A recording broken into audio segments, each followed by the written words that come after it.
Good morning, everyone. Thank you so much for being here today and joining us. And thank you to my colleagues and community leaders and advocates who are all here today. First, I want to start by acknowledging the community leaders and partners who are standing with us today, and all of the advocates and community organizations who are part of the FUEL network and are central to this work. Today, you will hear from Vice Mayor Talamantes, Mayor Pro Tem Guerra, Claudia, Rios, Manzo from the FUEL network, and Moiz from the Asian American Liberation Network. Today's presser is really about action. Today is about making sure that Sacramento takes the critical steps it needs in order to meet the moment and protect our communities and families from militarized immigration agents who seek to terrorize and tear families apart. The resolution that we have been working incredibly hard on will be heard today at the 2 p.m. meeting, and it is part of a broader effort to establish a series of policies that direct the city manager to develop a clear plan for implementation. We are urging that the City Council move forward today, one, on passing the item that prohibits the use of city property for federal immigration enforcement, an item that was heard about 2 months ago and is finally here today for our council meeting. And two, to advance our Sacramento City and Community Immigration Action Plan, a proactive plan that moves us from commitments to implementation. Our first speaker today is Vice Mayor Talamantes. All right. Good morning. All right. Good morning. My name is Karina Talamantes, and I have the great honor of serving as Vice Mayor for our city of Sacramento. A recent court judgment ruled that we can't impede on any federal agent from doing their job. But here's the deal. When laws targeting our citizens happening right now based on how they look like, that's still wrong. That's injustice, and it requires us to act. Even though something may be the law of the land, it still doesn't make it right to target people based on the color of their skin. Our role here is to protect the Sacramento community from intimidation and from being targeted. We saw this just a couple of weeks ago. A mother with DACA was ripped from her family and sent to a country she didn't know. The courts found justice for her. The Department of Homeland Security agents did wrong, but the harm that she went through should have never happened in the first place.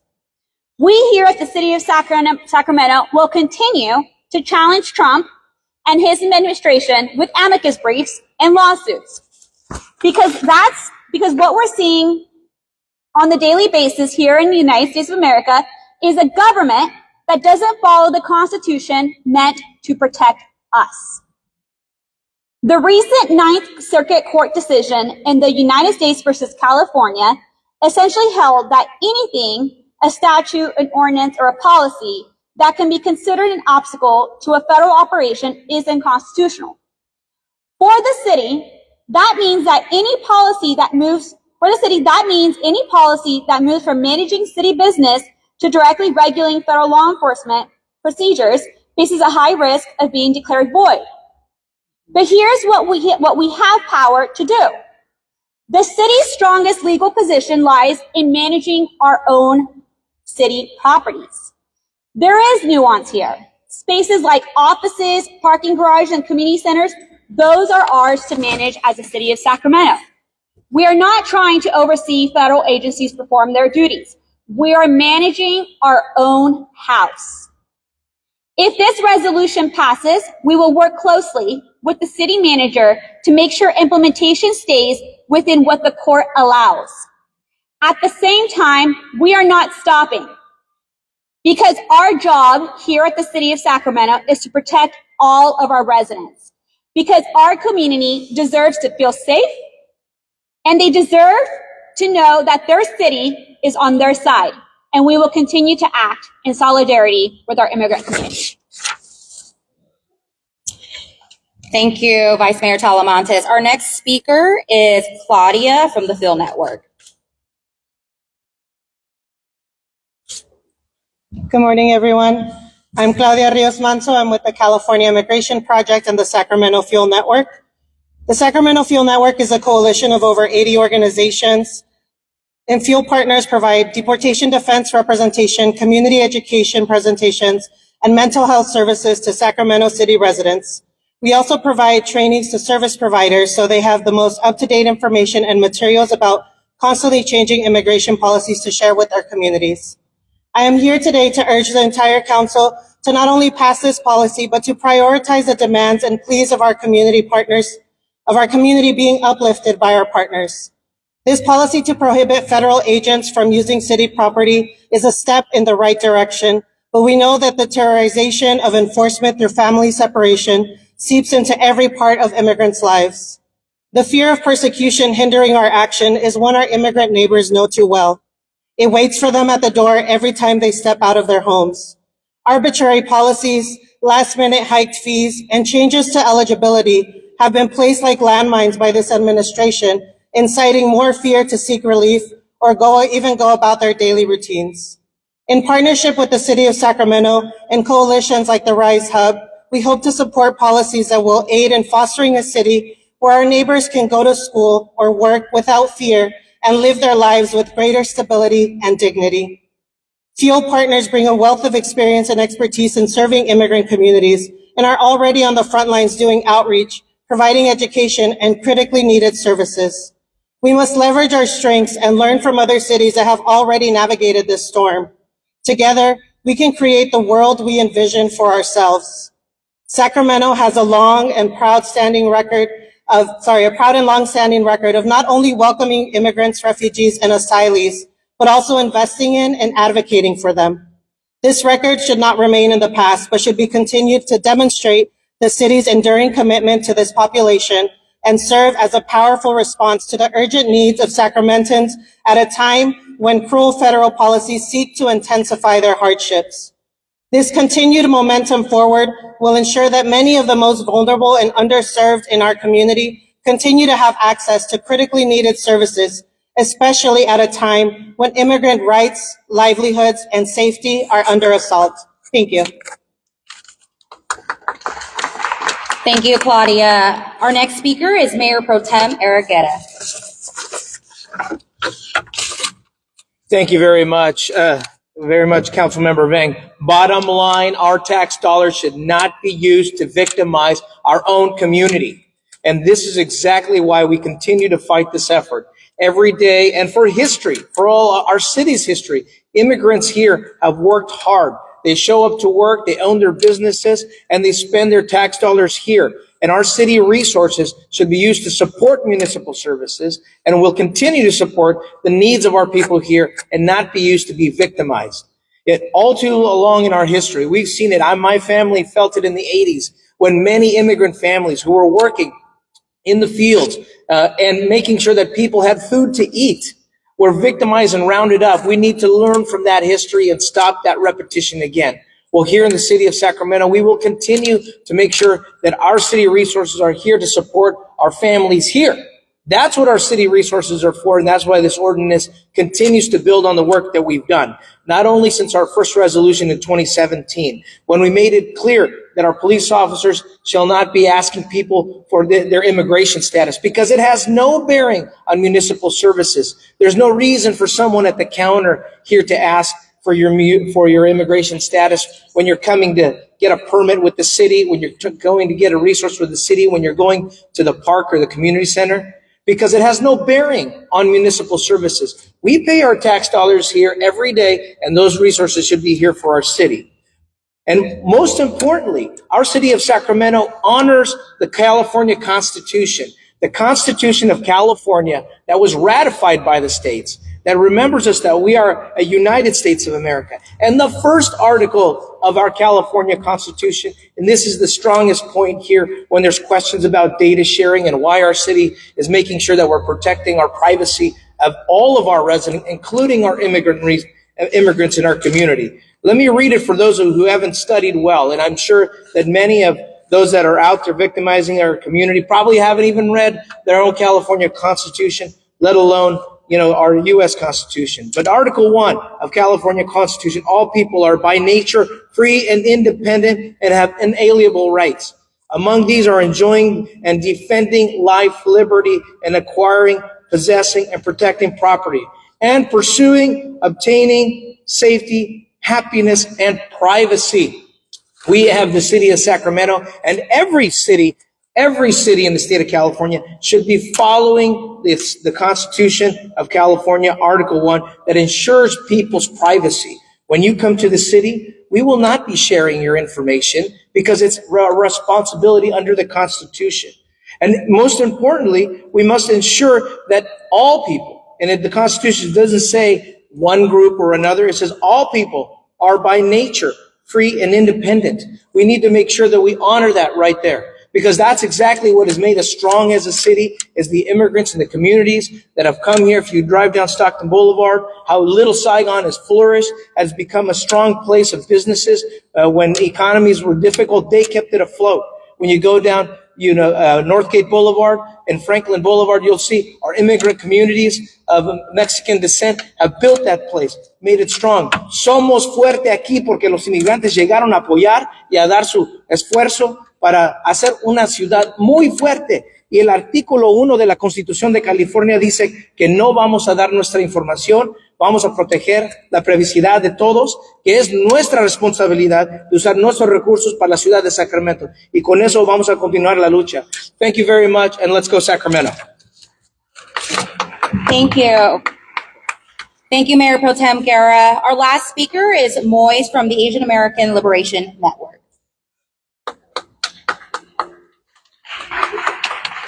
Thank you, Councilmember Vang. Thank you. Mic check. Mic check? Yep. Yeah. And thank you, Councilmember Guerra, for saying unequivocally, no city resources for ICE. That's why we're here today. Good morning, everyone. My name is Moiz with the Asian American Liberation Network. Here as an advocate, as an organizer, standing alongside council members to say pretty specifically two main points. One, take bold action today, and two, take bold action tomorrow. We're calling on the full city council to take action to protect Sacramento's communities. A resolution is step one in the path to implementation, and so we say a resolution pass that today, but we also need a clear path to an ordinance. And so the first thing, again, take action today to prohibit ICE and strengthen the proposal as written. Within that, there's a lot of things that go into that, but specifically we want a clear and accountable implementation timeline and a resourced rollout so that when this is passed, it's successful. It doesn't just live somewhere on a city website. We've also had lots of conversations about a data sanctuary ordinance and/or a policy to hold city contractors accountable, expanding the definition of what is city property, what are city resources, right? To the current decade, and that has to include digital surveillance infrastructure managed by contractors for the city. We also have talked about joint terrorism task force participation and looking at other cities that have limited their participation because of the concerns of what the federal immigration is doing to target our communities. And so we're calling on the mayor and full city council to act with the urgency that this needs. This was set on February 10th to come back in 30 days. Unfortunately, it didn't come back. It's April 28th today. It also, when it went to committee at the Law and Legislation Committee, Chair Maple specifically asked for information from city staff on all of these action items that we talked about, and they're not included in today's staff report, unfortunately. And so that frames our discussion, that slows us down, but we're standing here alongside council members to say that we need bold action today and we need bold action tomorrow. And so with our final point, beyond today, beyond just this policy on city property, whether it comes in strengthening today's resolution or whether it comes in future policies, we are excited to stand alongside council members to demand that the city council and the mayor act with urgency on passing a community action plan, a comprehensive framework on how the city will respond when the federal government comes, so that we're proactively setting blanket policy, not reacting to what's happening in the moment. Thank you. Thank you, Moiz. Thank you, everyone, again, so much for being here today. Moiz is absolutely right that this item that we're going to hear today at 2 p.m. was actually heard about 2 months ago during Law and Ledge. And today, Mayor and Council and the community will get an opportunity to vote on this item. But we know that this is just the first step in terms of doing everything we can to hold the line and to protect our communities. Summer is around the corner, and in a few weeks, as school lets out, thousands of our kids and families will actually use our community center, our summer programs, childcare programs, and swimming pools. And it's so important in this moment that parents and our residents must feel confident that their children, that their families are safe in those spaces. If our families are afraid to access these services, then we are failing them. We need impactful and legally sound protections to protect our loved ones as they work and play on city property, which is the reason why I'm so proud to stand with Vice Mayor Talamantes and Mayor Pro Tem Guerra to push this resolution forward. Our community deserves a city that is doing everything it possibly can to protect them. And again, what we are calling for are two things. The first is immediate council action today with the timeline on this current resolution. It's been 2 months since this item went to Law and Ledge, and finally we are voting on it. Secondly, we are also calling for an immigration action plan to be agendized properly and as quickly as possible, because a resolution can go only so far without implementation. And I am so proud to work alongside Vice Mayor Talamantes and Mayor Pro Tem Guerra, along with our community partners. We've been in community conversations about the immigration action plan, and we look forward to actually submitting the proposal this Friday and urge the mayor to make sure that we agendize this Sacramento Community Action Plan as soon as possible. The reason why we are moving with a sense of urgency is because we know that we are not immune to what we saw in Minnesota. And even right now, the past few days, the past few weeks, we know that our loved ones in all of our diverse communities are being picked up by ICE. The Senate just approved an additional $70 billion for ICE on top of the nearly $100 billion of unspent dollars for more enforcement, detention, and family separation. And since their invasion in Minnesota, ICE has stayed away from the headlines, but they have just been as active right here in Sacramento. And so this is really a call to action. This presser is one, to call our mayor and council to join us in solidarity, to do everything we can to hold the line and protect our families and our community. And again, this resolution is just one step forward. We need the Sacramento City Community Immigration Action Plan. As I shared with you, it is the next critical step, and it will be submitted this Friday. We do have a community meeting with our partners this week because we do believe in co-governing, that it can't just be council members leading this effort. We have to do this with community. And so I look forward to working with our community to push this item forward. And lastly, we pride ourselves as being a sanctuary city, and it's time that we actually show what that truly means through policy, through action, and lastly, through implementation. Thank you so much, and we'll take this moment to answer any questions from the media.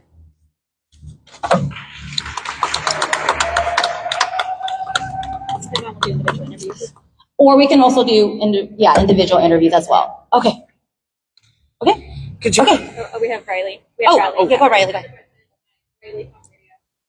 I was just wondering if you could expand on maybe the key tenets about. Yeah, no, absolutely. So the key action plan is really critical because it's about a tier response for addressing how we're going to actually hold the line. I think one thing is just to pass a resolution. The other is actually to make sure that we have concrete protocols in place. So the plan does several things. One, right, it's not just realigning, saying, hey, community partners are doing this, but it's also making sure that we as a city is holding ourselves accountable for some of the process and protocol. So one, the action plan actually serves as a framework for implementation, ensuring that our policies, our internal policies, are not just statement, but actually real forcible and binding direction.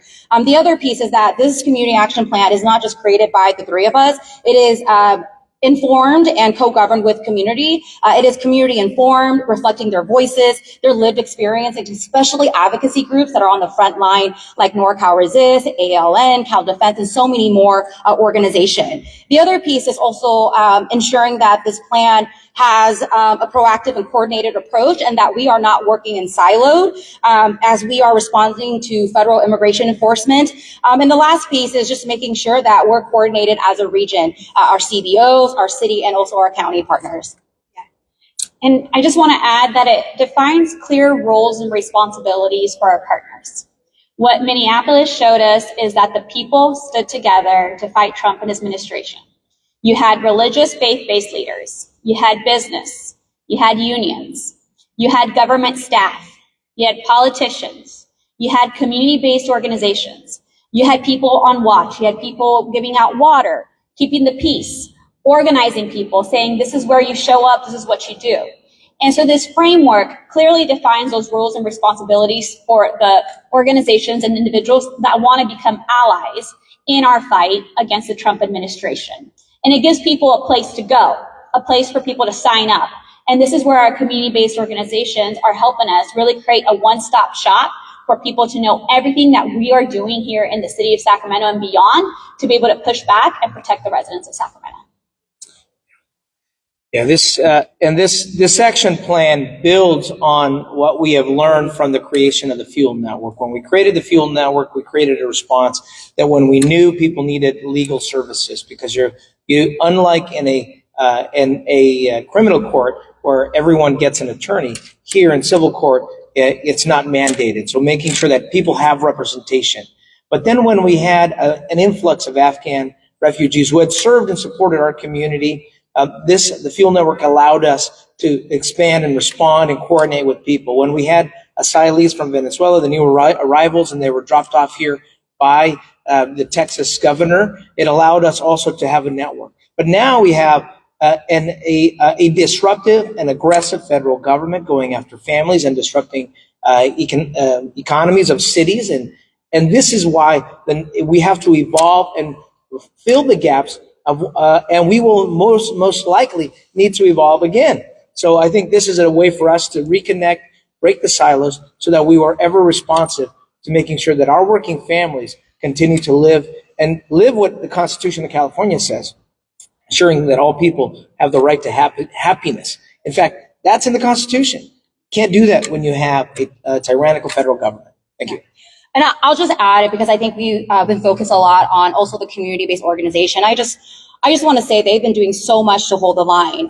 This community action plan is, yes, it's community-based organization, it's our churches, it's our unions, but it's also us, the government, making sure that we hold ourselves accountable to process and protocols as well. That if ICE enter our community buildings like the Pannell Center, do we have a protocol and process in place to do everything we can to protect our residents? And that work is being done in this moment, but it's important to have that clear outline, to have that framework so that community knows that we are standing next to them, that we as a city, we are prepared as well. Our staff is ready should something like Minnesota happens. And so that's our commitment to the community. Yeah, we'll take interviews now. Thank you so much. Thanks. Yeah. Yes. And Moiz, good to see you.